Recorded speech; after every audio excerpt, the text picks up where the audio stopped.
Good morning, Community Grace. Good morning. I'm Pastor Reg, and I'm also going to be, I wanted to introduce myself to you, and I'm going to be introducing our guest speaker today. But before I do that, I needed to take a couple minutes and make a pastoral address about this topic that we have today. We're in the middle of our God Questions series on apologetics. We're answering the biggest questions that the human race has about God, and it's been going really well. And today the question is, which is correct, evolution or creation? And before we moved on, I needed to make this address to you all because the book that I've been asking you to read all fall, called The God Questions, when we get to this section in it about evolution and creation, I need to just give you our church's our position on this particular topic.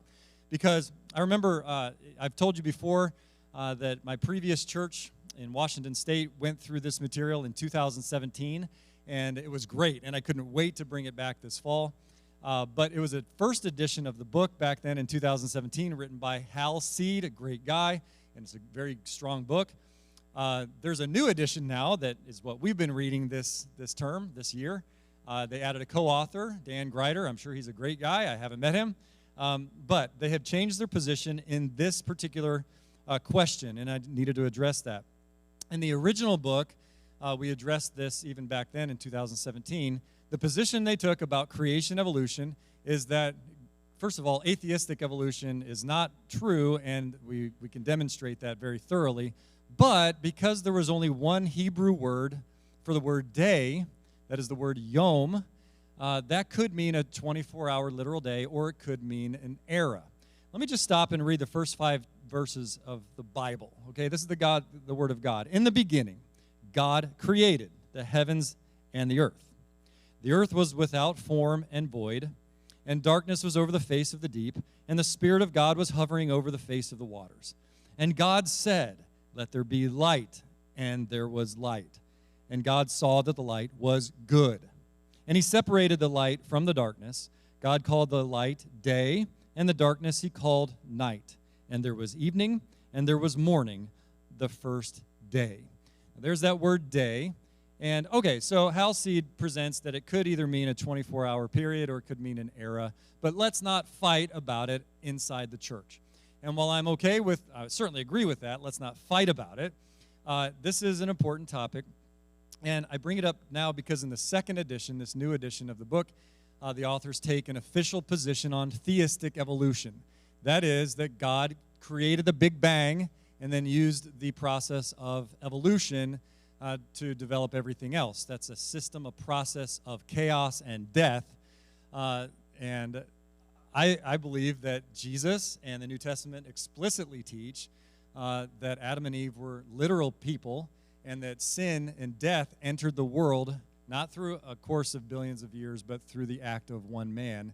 That's the sin of Adam. And that's the foundation of the gospel in Romans 5 that says the second Adam, which is Jesus, through one act, brings salvation to all people. Okay, so that's our church's position. I just want to address that as you're reading the book, it's going to be different. But, I agree on not fighting about this. I agree on the importance of this topic, Christians, for us to know and study. And so, because of that, I am very pleased to introduce our guest speaker today, our own Mr. Jay Bell, who is not only on staff here at Community Grace, but also teaches apologetics at Lakeland Christian Academy and is very passionate about this topic, and this is a great message. Come on up. Would you welcome Mr. Jay Bell?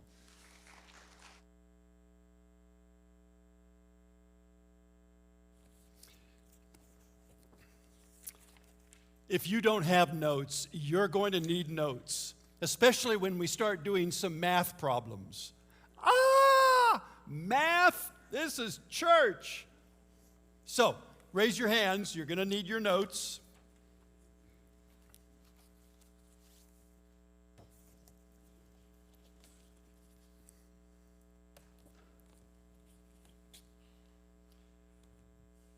Before we jump into our topic, I want to give some perspective about our previous series entitled Spiritual Warfare, and the series that we're currently in dealing with the topic of apologetics. These two topics, spiritual warfare and apologetics, converge together. They come together when we go into the book of Acts in a few weeks. The book of Acts is about spiritual warfare because everybody in the Roman Empire was an animist. This goes back to the Sunday on the chili cook-off. An animist is one who makes offerings and sacrifices and rituals to ceremonies to the evil spirits. The Roman Empire was animistic. And now here comes the gospel spreading across the Roman Empire, and there was a collision. That's spiritual warfare. And the book of Acts is about our current topic on apologetics as the evidence for the resurrection of Jesus, also spread across the Roman Empire. So hold on. It's going to be a thrilling journey. As Reg said this morning, we're looking at question number 5, which is right, evolution or creation? This question can lead to what I call creation conversations. If you sat down with somebody who believed in evolution, who did not believe in God, which was our first question that Sean did such a good job on, if you sat down with someone who believes in evolution, what would you say? How would you start a conversation? How would you counter their belief in evolution? This is a serious topic, men and women, students. For this reason, in our country, evolution is taught in every school from coast to coast. I have a legal brief written by the attorney of a school district in our region. The question posed to the attorney by the school district asked if creation can be taught alongside evolution. This is the first paragraph of his legal brief.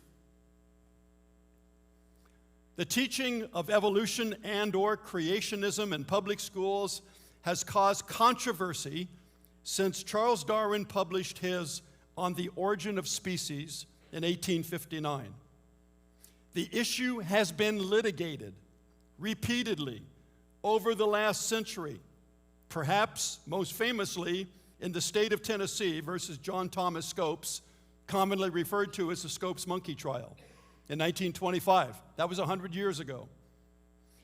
While the public continues to debate whether creationism should be taught alongside evolution, courts have clearly decided many years ago that teaching creationism in public schools is unconstitutional.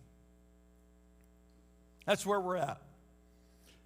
And then he concluded his legal brief with this. In sum, the law is clear that public school corporations cannot teach creationism as a scientific alternative to evolution. So as you can see, this is a serious subject for Christians who hold to a biblical worldview. How do you respond to someone who believes in from goo to you by way of the zoo? Goo, you, zoo. A couple of years ago, a Christian girl in a Warsaw high school science class gave a creation answer. And the teacher said in front of the class, that was a stupid answer. Let me summarize this morning with 4 pictures. How many words is a picture worth? 1,000, right? So you have 4,000 words up there, right?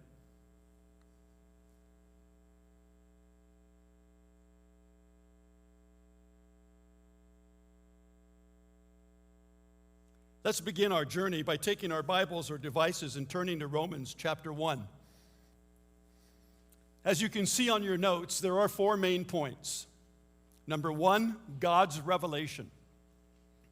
Number 2, your representation. Number 3, people's rejection. Number 4, God's response. So let's begin with point number A, God's revelation. Romans chapter 1. The word revelation means to reveal or to make something known. For example, I am revealing to you the definition of revelation, right? Making known the unknown. Look at the 3 points about God's revelation or how God has made himself known. On your notes, number 1, communication to all people. So let's take our Bibles and turn to Romans chapter 1 and follow along as I read verse 19. And men and women and students, we need to go word for word on this. We need to squeeze this like a sponge. Verse 19, for what can be known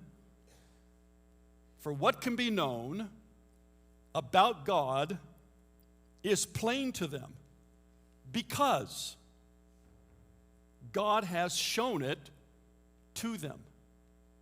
So in the ESV, we have the words, because God has shown it to them. In the NIV, it says, because God has made it plain to them. In the New American Standard, for God has made it evident to them. The Living Bible, God is known to them instinctively. In other words, everybody in human history, regardless of who they are, where they lived, when they lived, they understand something about God. David said the same thing in Psalm 19:1. The heavens declare. Declare is a verb. Pick your verb. The heavens testify. The heavens teach.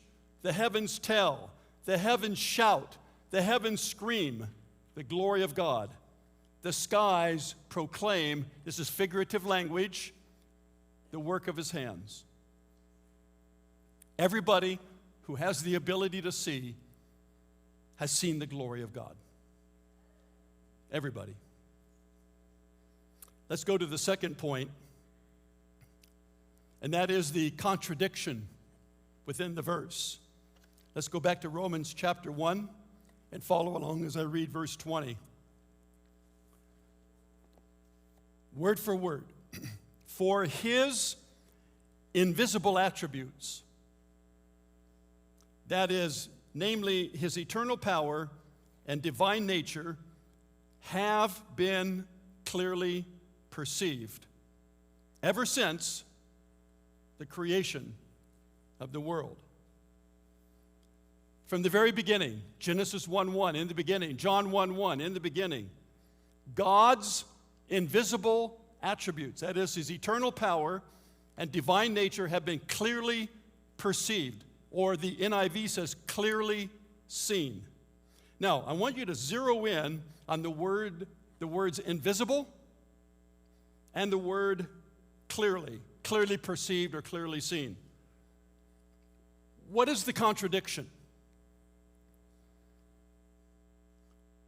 If something is invisible, that means what? You can't see it. And that's Paul's whole argument. You don't need to see it because it's so clearly visible. If you come up to a painting, and here's this beautiful painting, do you need to see the painter to know that a painter painted the painting? Do you? Do you know if the painter was a man or a woman? Do you know if the painter was young or old? Do you know if the painter was short or tall? No. But what do you know about that painting? Somebody painted the painting. Let's go back to Romans 1:20. For since his invisible attributes, talking about his eternal power and divine nature, have been clearly perceived or seen ever since the creation of the world. You don't have to see it. If the painter is invisible to you, not in your line of sight, you don't need to see the painter. The painting is sufficient to demonstrate that there was a painter. I've heard people say God's not fair. He's going to hold people accountable for what they don't know or what they haven't heard. The Bible doesn't say that. But he is going to hold people accountable for what they do know. So what do they know? Everybody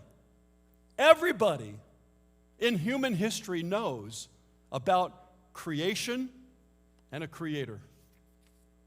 For example, the idol maker makes his idol. He creates his own God. I've been to idol factories in Vietnam, in Cambodia, Thailand. The size of the idol, the shape of the idol, the color of the idol is created in the mind, and then from the mind, it's crafted through his hands, his handiwork. The maker makes his own God. Psalm 19:1, the work of his hands. Let's go to point number 3. Condemnation based on the obvious truth of creation. Again, let's continue in chapter 1 of Romans, verse 20.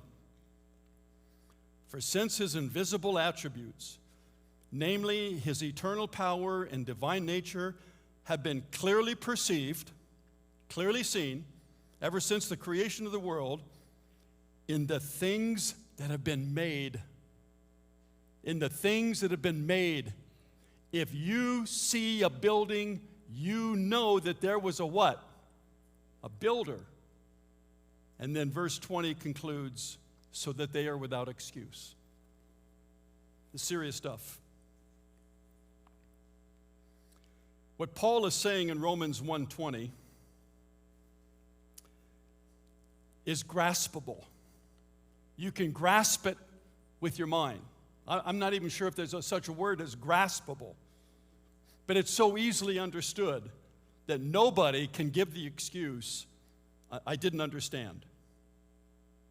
Even the most sophisticated science teacher of evolution would find it unthinkable to offend his little child by, when the child comes up with a crude drawing of a heart with the words, I love you, Daddy, it would be unthinkable for that scientist to think that it happened when the child dropped the paper on the floor with the crayon. Let's go to point number B. Your representation. In other words, how to present this, how to represent creation to people who are dead, dark, and blind spiritually, or how to engage people in what I call creation conversations. What Paul is saying in Romans 1:20 is called in science and in philosophy the law of cause and effect. In the created physical world, every effect has to have a cause. God tells us the same thing in Galatians 6:7. You will reap what you what? Sow. Reg referenced this verse last Sunday in relation to evil and sin. So let me state it another way. Cause and effect. For every design, you ready? This is tricky. For every design, I'm going to throw you a curveball. For every design, you have to have a what? Designer.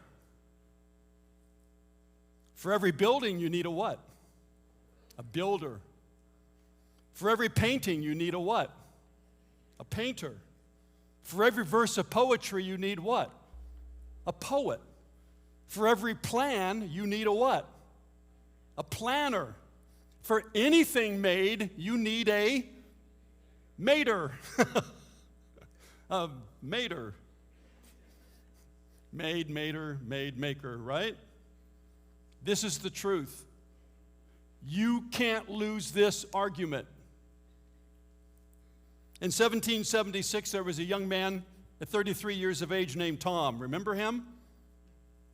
Thomas Jefferson. This is what he wrote in the Declaration of Independence. We hold these truths. This isn't our founding document. We hold, we grasp, we hang on to these truths to be what? Tell me. Self-evident. Self-evident. That all men are created equal, that they are endowed by their creator, not a creator, that they are endowed by their creator.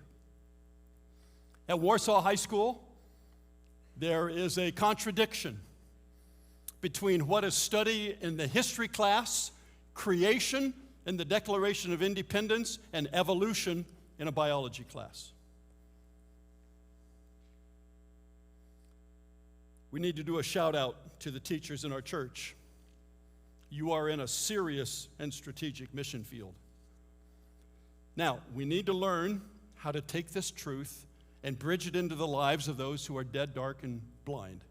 It was Paul's approach in Romans 1:20, and it was Paul's approach every time he talked to Gentiles in the book of Acts. For example, when you see a painting that just grabs your eyeballs, rivets your attention, it just won't let you go. You're just mesmerized by this painting. What's one of the first questions you're going to ask about that painting? Anybody? Everybody? No. Are you kidding me? No. The evolutionist will ask, by the way, how did the paint get from the palette over to the easel? Yeah. Now, they say there's no such thing as a dumb question. That one qualifies. Let me give you some practical examples on how to start what I call creation conversations. How about a plumber? When I was on staff in Compass World Partners, I walked into the men's restroom one day, and there's this plumber on his knees. He has knee pads, and there were pipes strewn all over the floor. And I greeted him. I said, "Hey, how you doing?" "Great." I said, do you know what you're doing?" And he goes, "I think so. I'm licensed." I said, "No, that didn't come out right. So let me back up on that, and let me ask the question a different way. Do you know what you are demonstrating?" He said, "Well, I'm fixing your plumbing." I said, "No, but you're also demonstrating. Do you know what you're demonstrating?" He goes, "No." I said, "You're demonstrating the existence of God." He goes, "What do you mean?" I said, "Inside our bodies, we have a plumbing system. We have a liquid called blood that goes through plumbing. It's called blood vessels and capillaries and tubes. And science tells us that there may be 60 to 100,000 miles of blood plumbing inside our bodies. Now, the waistline of the earth is 25,000 miles.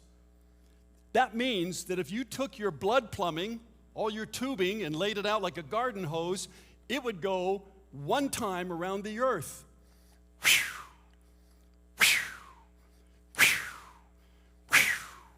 4 times around the earth. He went, "Wow." I said, "So you're demonstrating that plumbing is always by a design, right?"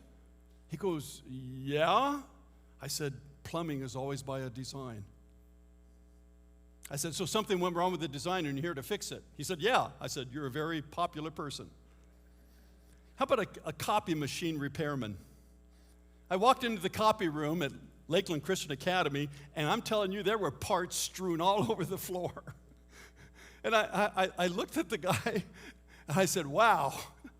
I said, "First of all, I think you're really smart." I said, "Because you're going to be able to put all those parts back in the right place, right?" He goes, "Yeah, obviously." And I said, "Do you know what you were demonstrating?" He goes, "I'm fixing your copy machine." I said, "No, but do you know what you're demonstrating?" He goes, "No." I said, "You're demonstrating that there's a God." I said, "How does this copy machine work?" So he explains to me that there's this photoreceptor, and it's a light-sensitive surface that goes into action when exposed to light. The retinas of your eyes have 125 million photoreceptors, or light-sensing cells. So I said to him, "So something went wrong with the design and you're fixing it, right?" And he goes, "Right." I said, "Thank you." How about a builder or anyone in the construction business? I asked a framer as he was framing the house. I said, do you realize you're demonstrating that there's a God?"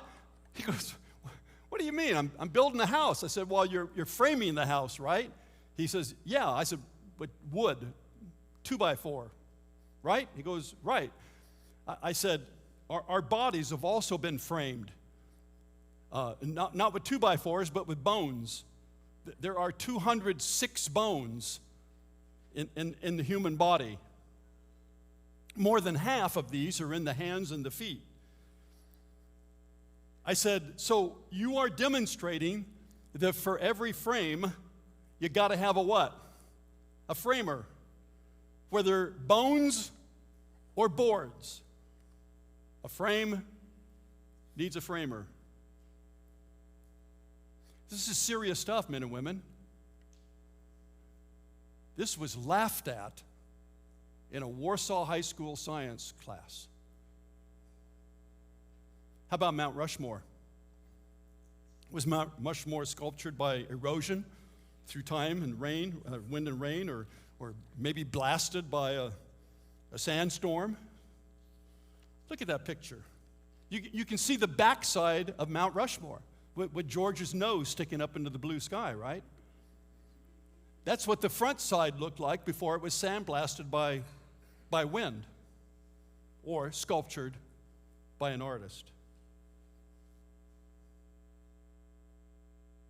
Let's go to point number C. People's rejection. Let's go back to Romans chapter 1. And let's begin at the end of verse 20 and go into verse 21.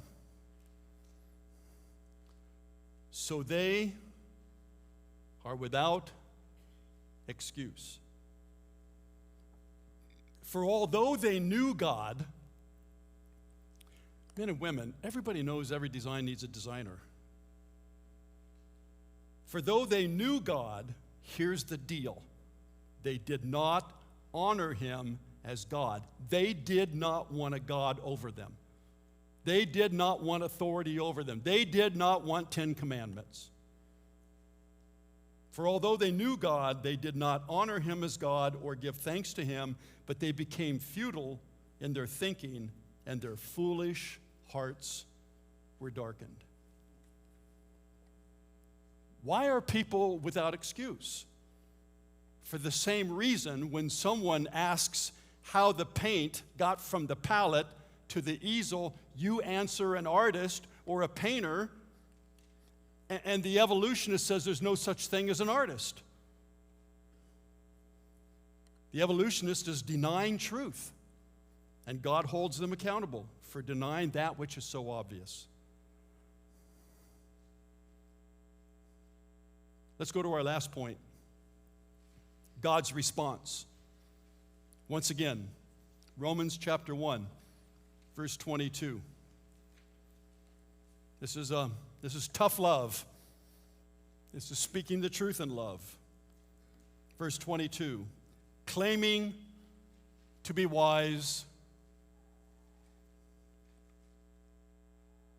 Claiming to be wise, they became fools. Teachers, professors, scientists, the United States Department of Education. You might not want to call someone a name, like, you're a jerk. You're an idiot. You're a fool. That's just going to build barriers. We want to build bridges. But you can say, listen, your thinking is foolish. When I was on staff at the Long Beach, California Grace Brethren Church, I was invited to speak in a philosophy class at Long Beach City College, a college of about 25,000 students, on evolution and the existence of God. So what I'm going to share with you is what I shared in that class. So let's get into a time machine, and let's go back to the 1980s, to that philosophy class at Long Beach City College. On your notes, here's my main point, both in a question and a statement. My main point by question is, what is the probability? What are the chances? What are the odds that a complex system of a complex system arising instantaneously by chance, like a Big Bang, boom? Here's my main point in terms of a statement. I want to demonstrate the improbability of evolution through time by using the tool called probability. So let's use the ordered sequence of two things, and that is A and B. The ordered sequence of A and B, there's only two elements in this system, A and B. If the system is to work properly, it has to be in this order, A and B. If the order is reversed to B and A, the system is not going to work. It has to line up in A and B. So if you throw these two elements in the air and you want them to line up in a consecutive way that the system is going to work, it's going to have to land AB, not BA. So what it is you have one chance out of two because you have two elements. So on your notes, here's the way you figure it out. There is one chance out of two that these two components, A and B, will line up. The ordered sequence of AB gives you a chance of 1 out of 2. So the odds or the chance of it lining up correctly, you figure that out mathematically by multiplying the number of elements. 2 elements, AB, 1 times 2 is 2. So your chance or your odds of it lining up successfully is 1 out of 2. Now, on your notes, the ordered sequence of ABC, you just added one more element, is 1 out of 6. The odds are 1 out of 6, and you find that out mathematically by multiplying the number of elements. 1 times 2 is 2, and 2 times 3 is 6. And on your notes, you can see all the different options, all the odds that are there, but only one will work, and that is ABC. Now, as you see on your notes, as long as the number of components is small, like 2, AB, or 3, ABC, the probability is reasonable. 1 out of 2, 1 out of 6, those aren't bad odds. But on your notes, look at the sequence of 5 parts. You're just adding 2 additional elements to the 3, but it accelerates to 1 out of 120 chances. Your odds of A, B, C, D, E lining up is 1 out of 120. So I told the class, I said the human body has 206 bones. And what I'm going to do is I'm going to round that number to 200. And I'm going to use pencils instead of bones. 200 pencils, each numbered in consecutive order from 1 to 200. So what are the odds? If you threw these pencils in the air, what are the odds that they would line up in consecutive order on a first toss, 1 to 200? On your notes, 1 times 2 times 3, you got to multiply all the characters, times 198 times 199 times 200. The answer is 10 to the 375th power. That is a 1 followed by 375 zeros. Are you with me? Okay? If I threw these 200 pencils in the air, what are the chances, what are the odds that they would line up in consecutive order on the first toss? And the answer is 1 chance out of 375 tosses. Your body has 206 bones, and they are in a perfect ordered sequence that enables you to walk, run, climb, grab, squat, bend, stand, sit. I think you get the picture. That is if you're younger than 70. But the atheist, the skeptic, the evolutionist say, whoa, wait a minute. We have time on our side. We can take those 200 pencils and throw them in the air. We can throw them over and over and over. And I said, okay, that's cool. I'll give you time. In fact, I'll give you your 30 billion years. But we're not going to talk about years, and we're not going to talk about months or weeks or days or minutes, hours or minutes. We're going to talk about seconds. How many seconds are there in 30 billion years? On your notes, you multiply 60 seconds by 60 minutes, you have the number of seconds in an hour, right? You multiply that by 24 hours, and you have the number of seconds in a day. And you multiply that by 365 and a quarter days, and you come out with 31,536,000 seconds in 1 year. Okay, are you with me? Yeah, 31,536,000 seconds in 1 year times 30 billion years. The answer is 10 to the 18th power. That's 1 followed by 18 zeros. This was my presentation on the blackboard in a philosophy class at Long Beach City College.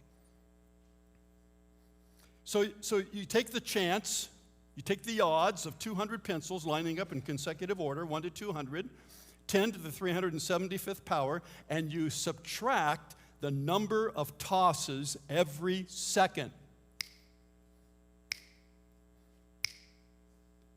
For 30 billion years. And it comes out to, the answer is 10 to the 357th power, 1 followed by 357 zeros. This was my presentation in a college classroom at Long Beach City College. After I was done, the professor walked up to the blackboard, took his finger, and he pointed to the 1. He said, I will take that one chance.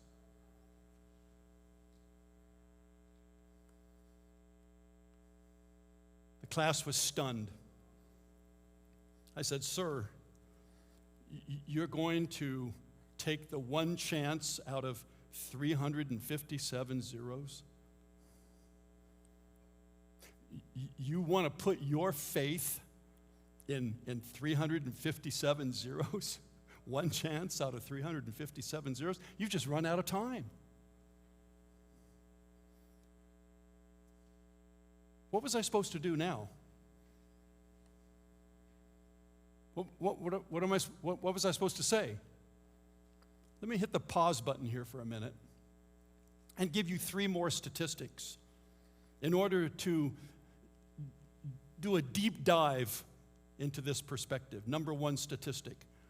In the biology book we use at Lakeland Christian Academy, it tells us that the average person is made up of 37 trillion cells. You get that? 37 trillion cells from the top of your head to the bottom of your feet. And these 37 trillion cells are in perfect alignment. Now, would you agree that 37 trillion cells is just a little larger than 200 pencils? Second statistic. All these cells in your body, the 37 trillion, all of them except your blood cells have what is called a nucleus. That's in the middle. And inside the nucleus is a DNA molecule which contains a storehouse of 3 billion characters of precise information in digital code. Okay, 37 trillion cells, and all of them except for your blood cells have a nucleus in the middle which contains 3 billion pieces of information called DNA in digital code. Let me give you one more statistic. These 37 trillion cells are arranged into 12 interdependent systems in your body. All of these systems are choreographed together. They're interdependent. They need each other functioning properly at the same time. Your skeleton system, your muscular system, your respiratory system, your circulatory system, etc. So in front of the class, I was just talking about 200 pencils. The professor walked up to the blackboard, pointed his finger at the 1, and said, I will take that one chance. I was shocked. What was I supposed to do? Remember, I'm standing in front of a rather large classroom of college students. I said, sir, you've just run out of time. You don't have any more time. I said, sir, may I be candid? May I make 2 observations? He said, sure. I said, sir, Christians are always put down because we believe something by faith. Oh, you Christians, you just believe by faith. You know, you just hang on to your faith. All you have is faith. I said, sir, you have demonstrated today you have far more faith than I will ever have. Second observation, I said, sir, my observation is that you don't have an intellectual problem, but maybe a personal problem. Have you been hurt? Maybe by the church or by Christians? Maybe you have a pride problem. Maybe an authority problem. Romans 1:21, they did not honor him as God. Mel Regier came up to me after the first service and said, Jay, I was a biology major in college, and that was what I did for my profession.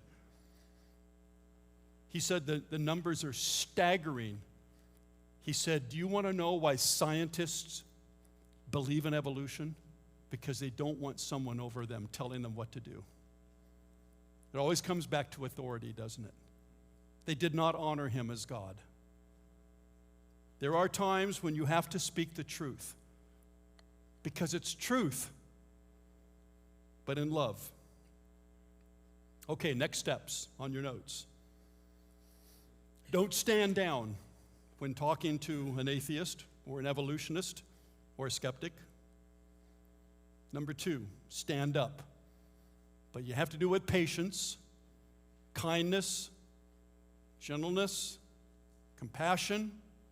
Now, I didn't have time to develop all this in the classroom because it was only an hour class.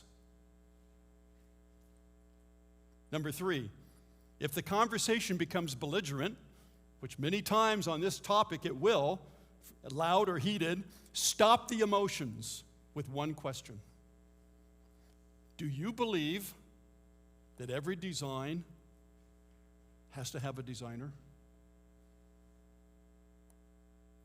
Remember the Warsaw High School student being told by the teacher in front of the class that her creation answer was stupid?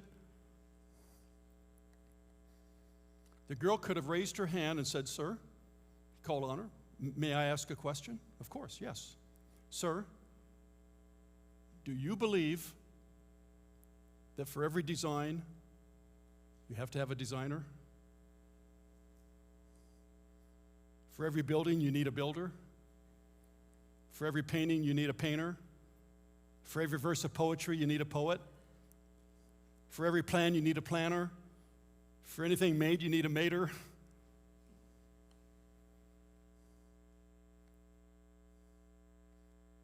Every one of you in this room knows this is true. But that's the battle that goes on in our heads, isn't it? We've talked about this during the spiritual warfare conference. Satan wants to get you distracted from the truth. He wants you to disbelieve the truth, doubt the truth. Every time you look at a building, every time you look at a car, every time you look at a chair, every time you look at buttons on a shirt, every designer. Maybe someone here this morning, you know a lot about, you've been in the church, maybe raised in a Christian home, but you've never come to that point of making that act of the will, decision in your heart. I'm going to believe this because I need this. I want to know this God. Or maybe you are a Christ follower, but you're in a season of being stuck. A season of being gripped, a habit that you just can't break loose of. Seek help, because the God of these numbers, the God of this truth, says he can set you free from any habit, from any vice, from any addiction. Seek help. We're here to help. Let's pray.